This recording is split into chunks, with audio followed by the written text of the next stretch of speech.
반갑습니다. 우리 하나님의 말씀 보시겠습니다. 룻기 1장 1절에서 5절까지 봉독하겠습니다. 룻기 1장 1절에서 5절입니다. 끝절까지인데 시간상 1절에서 5절까지만 합니다. 사사들의 치리하던 때에 그 땅에 흉년이 되니라. 유다 베들레헴의 한 사람이 그 아내와 두 아들을 데리고 모압 지방에 가서 우거하였는데 그 사람의 이름은 엘리멜렉이요 그 아내의 이름은 나오미요 그 두 아들의 이름은 말론과 기론이니 유다 베들레헴 에브라 사람들이더라. 그들이 모압 지방에 들어가서 거기 유하더니 나오미의 남편 엘리멜렉이 죽고 나오미와 그 두 아들이 남았으며 그들은 모압 여자 중에서 아내를 취하였는데 하나의 이름은 오르바요 하나의 이름은 룻이더라. 거기 거한 지 10년쯤에 말론과 기론 두 사람이 다 죽고 그 여인은 두 아들과 남편의 뒤를 남았더라. 아멘. 오늘 룻기 1장 1절에서 이제 22절까지의 말씀을 통해서 헌신하였더니 축복을 받게 되었다라는 제목입니다. 1절에서 2절에 보니까 엘리멜렉의 가족이 이제 흉년 때문에 모압으로 이사를 하게 되는 내용이 나옵니다. 우리는 문제가 생기죠. 문제가 생기면 그때부터 하나님 앞에 매달리는 사람이 있어요. 그건 영의 사람이에요. 근데 문제가 생기고 환란이 생기고 사건이 생기고 여러 가지 일들이 생기게 되면 그때부터 우리는 내 방법을 찾아요. 그래서 내 방법을 찾아서 있어야 할 곳에 있지 않고 이제 막 이리저리 헤매게 돼요. 그러다가 그 이제 세월을 이제 까먹게 되는데 하나님으로 가면 시간이 짧아지고 문제가 해결이 되는데 그 문제를 내가 해결하려고 하니까 10년이란 세월이 걸리게 됩니다. 그래서 엘리멜렉의 가족이 흉년 때문에 모압 땅으로 가요. 베들레헴에 있어야 돼요. 베들레헴은 떡집. 거기에 있어야 되는데 못 살겠다고 어려움이 왔다고 힘든 일이 생겼다고 거기 모압을 떠났어요. 우리는 이 룻기서를 통해서 어려울 때 어떻게 해야 되나 하나님이 어려움을 주실 때에는 그 어려움 속에 답이 있다는 걸 알아야 돼요. 근데 우리는 그 답을 내가 찾으려고 그래요. 근데 우리가 찾아선 답이 안 나와요.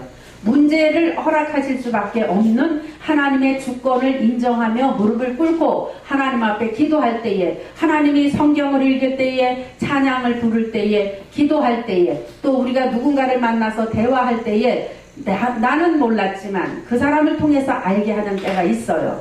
그래서 저는 성도들에게 항상 말씀을 전할 때 어떻게 전하냐 하면 하나님이 왜 보게 하실까? 듣게 하실까? 만나게 하실까? 생각나게 하실까? 이런 것들을 여러분 응답으로 생각하시면 굉장히 빨라요. 개떡 같은 사람 만나요. 우리가 그죠? 개떡 같은 사람 많아요. 근데 그 사람 아주 엉망진창인 사람을 만나면 하나님이 그 사람을 통해서 너는 저렇게 살아가지 말라는 걸 보여주시는 거예요. 그게 바로 응답 아니겠어요? 우리는 응답도 내가 생각한 응답을 기대를 해요. 근데 내가 생각한 응답은 그게 하나님의 온전한 응답이 아니라는 것입니다. 그래서 엘리멜렉의 가족이 흉년 때문에 모압 땅으로 이사를 가게 됐는데 그 모압 땅으로 이사 가게 된 결과가 3절에서 5절에 나옵니다. 3절에서 5절에 보니까 나오미의 남편이 죽게 돼요. 그리고 나오미와 그 두 아들이 남았는데 그 아들마저도 그들은 모압 여자 중에서 아내를 취하였는데 한 아내의 이름은 오르바고 또 하나의 아내의 이름은 룻이더라 그랬어요. 아들이 둘이기 때문에 두 며느리를 얻게 됐는데 그 모압에 거한 지 10년이 돼서 이제 영적인 귀가 열렸다는 것입니다. 그래서 말론과 기론 두 사람이 죽고 그리고 그 여인은 두 아들과 함께 남편의 뒤를 따랐다 그래요. 하나님을 외면한 대가, 문제를 주실 수밖에 없는 하나님의 의도를 알지 못한 대가가 10년이라는 세월이 흘렀다는 것입니다. 나오미는 모든 것을 잃은 후에야 영적인 귀가 열어진 거예요. 우리도 하나님께서 영적인 귀를 열게 해주셨고 영적으로 눈을 뜨게 해주셨는데 우리가 눈을 떠도 모르고 들어도 모를 때가 참 많이 있었어요. 근데 그것이 깨달아지는 것이 과정을 거쳐야 깨달아진다는 것입니다. 우리가 과정을 거치지 않고 깨달으면 얼마나 좋겠어요. 모든 재산 다 잃어버리기 전에 깨달았으면 얼마나 좋겠어요. 근데 환경을 통해서 말씀하시고 사건을 통해서 말씀하시고 문제를 통해서 말씀하셨는데 그럴 때마다 말씀으로 진리로 예수로 문제를 해결했어야 되는데 우리는 그것을 내 생각으로 내 방법으로 내가 원하는 쪽으로 선택해서 가다 보니까 그 10년이란 세월을 잃어버리게 됐다는 거죠. 제 주변에는 복음을 전하다 보면 참 많은 재산을 가지고 있다가 다 날린 사람들이 너무 많아요. 그때는 재물이 많기 때문에 재물이 하나님보다도 가치가 컸기 때문에 그것을 의지하다가 나중에 이제 다 없어지고 나니까 그때서 뭔가 보이는 거예요. 그러니까 하나님은 우리가 달랜다고 주시는 분이 아니고 또 우리가 무조건 달랜다고 해서 받아도 안 돼요.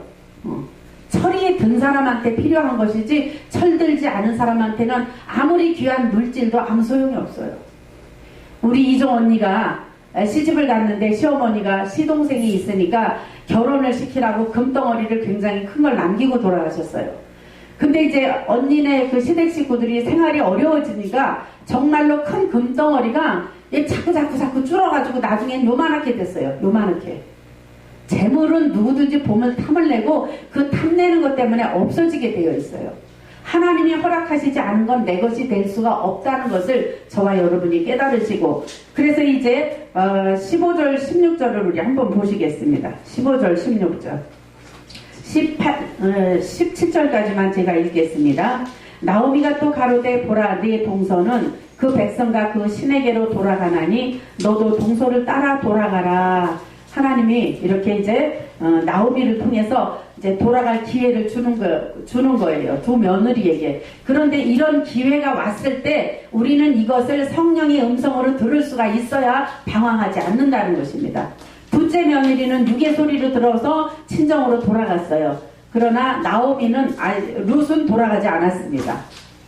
어머니가 가시는 곳에 나도 가고 어머니가 유하는 곳에 나도 유하겠다 하면서 올바른 선택을 해서 나오미를 통해서 헌신을 하니까 하나님께서 이렇게 룻을 통해서 그 헌신의 축복으로 이렇게 다윗의 가문에 또 오르게 되는 그러한 놀라운 영광이 또 나타나게 되는 줄 압니다. 그래서 15절에서 16절에 보니까 룻은 떠나기를 거절했어요. 시어머니 나오미가 두 자부에게 각각 자기 어미에게로 돌아가라 그랬어요. 우리는 그러면 얼씨구나 좋다 하고 막 아싸 좋다 그러고 가죠. 내가 가고 싶은 대로. 근데 룻은 그러지 않았다는 것입니다. 15절에 나오미가 룻에게 말합니다. 보라 네 동서는 그 백성과 그 신에게로 돌아가나니 너도 동서를 따라 돌아가라. 동서가 친정으로 갔으니까 너도 친정으로 가라. 이렇게 나오미가 얘기한 것입니다. 근데 룻이 16절에 나로 어머니를 떠나며 어머니를 따르지 말고 돌아가라. 강권하지 마옵소서. 어머니께서 가시는 곳에 나도 가고 어머니께서 유숙하시는 곳에 나도 유숙하겠나이다. 어머니의 백성이 나의 백성이 되고 어머니의 하나님이 나의 하나님이 되시나니 이렇게 고백을 했어요. 룻은. 우리는 어느 곳에 가든지 어느 자리에 있든지 우리가 주님을 인정하면 주님의 주권을 인정하면 주님도 저와 여러분을 인정해 주시는 것입니다. 우리가 하나님을 버리면 그 대가는 굉장히 혹독합니다. 그래서 우리는 누가 말할 때 어떤 설교를 들을 때에도 저게 생명인가 아닌가 이런 걸 분별을 잘해야 돼요. 우리는 듣는 귀가 열려야 돼요. 말이라고 다 들으면 안 돼요. 골라 들어야 돼요. 생명이 아닌 거는 목숨 걸 필요가 없어요. 근데 육의 사람들은 생명인 건 무의미하게 지나버리고 생명이 아닌 거에 목숨들을 거는 사람이 있어요. 우리 영의 사람은 그렇게 하지 말자는 것입니다. 네. 그래서 17절에 보니까 어머니께서 죽으시는 곳에서 나도 죽어 거기 장사될 것이다. 만일 내가 죽는 일 외에는 어머니와 떠나면 어머니 여호와께서 내게 벌을 내리시고 더 내리시기를 원하나이다. 18절에 나오미가 룻에 자기와 함께 가기로 굳게 결심함을 보고 그에게 말하기를 그치니라. 룻이 1장에서 룻기는 1장에서 4장까지 쭉 내용을 살펴보면 그 룻의 헌신이 얼마나 효성스러운 헌신이었는지를 여러분들이 알게 됩니다. 그래서 룻기 1장은 사사시대에 그때 이제 어느 베들레헴 출신의 엘리멜렉이 이제 가족에게 기근이 찾아오죠. 저와 여러분도 살아가는 동안에 우리가 원하지 않든 원하든 어려움은 찾아오게 되어 있는데 그 어려움이 저와 여러분에게 찾아왔을 때 그때 하나님은 누구에게 관심이 있냐 하면 저와 여러분에게 관심이 있어요. 이 문제를 얘한테 줬을 때 얘가 어떻게 하나를 하나님은 보신다는 것입니다. 아멘. 그것을 깨달으면 우리가 자꾸 내 마음대로, 내 생각대로, 계획대로 움직이지 않게 되는 것입니다. 그래서 엘리멜렉이 기근을 피해서 이방 땅 모압으로 갔습니다. 저와 여러분은 발 달렸다고 아무데나 가면 안 돼요. 하나님이 가란 곳에 가야 되고 가지 말란 곳에는 안 가야 돼요.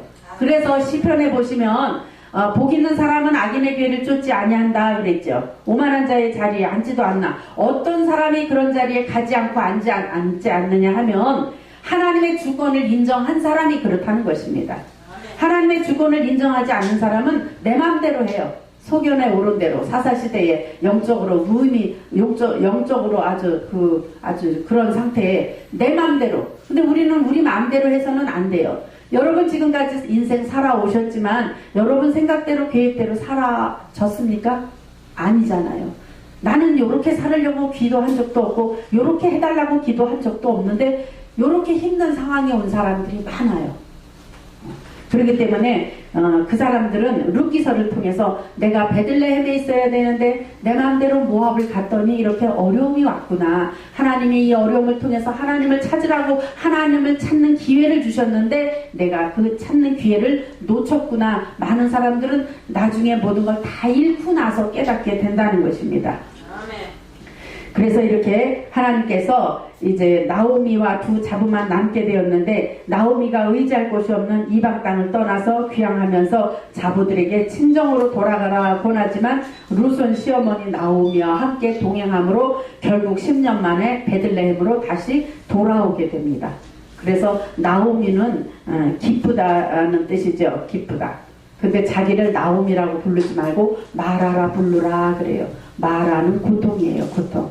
하나님이 모든 조건, 환경 다 주셨는데 감당하지 못하고 내가 힘들게 되다 보니까 더 힘든 길을 찾아서 고통의 길을 돌고 돌아서 고통의 모습을 가지고 다시 이제 베들레헴으로 돌아오게 되는.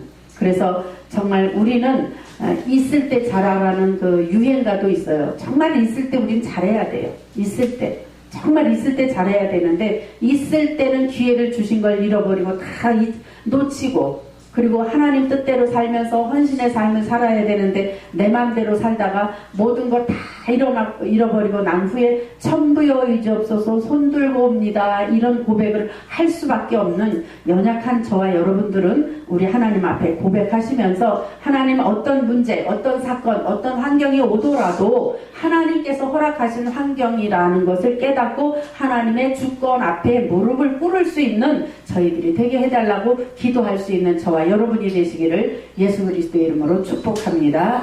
기도합니다. 사랑의 하나님 고맙고 감사합니다. 룻은 아버지 이방 여인이었지만 아버지 영적인 올바른 선택을 함으로 말미암아 다윗의 증조모가 되는 놀라운 역사가 일어나게 되는 것을 룻기서를 통해서 알게 해주시는 아버지 고맙고 감사합니다. 우리가 때로는 하나님께서 베들레헴에 우리를 아버지 살게 해주셨지만 그 베들레헴이 진짜 베들레헴인지를 알지 못하고 힘들고 어렵다고 모압을 찾아 나설 때가 참 많이 있었습니다. 우리의 어리석음을 용서하여 주시고 이제부터는 올바로 분별해서 하나님이 원하시는 그 자리가 비록 힘들고 고통스러운 자리라 할지라도 주님의 섭리하심을 믿음으로 바라보며 그곳에서 무릎을 꿇을 수 있는 우리 모두가 되게 하여 주시옵소서. 사랑과 은혜가 풍성하신 우리 주 예수 그리스도의 이름으로 감사하며 간절히 기도하옵나이다. 아멘.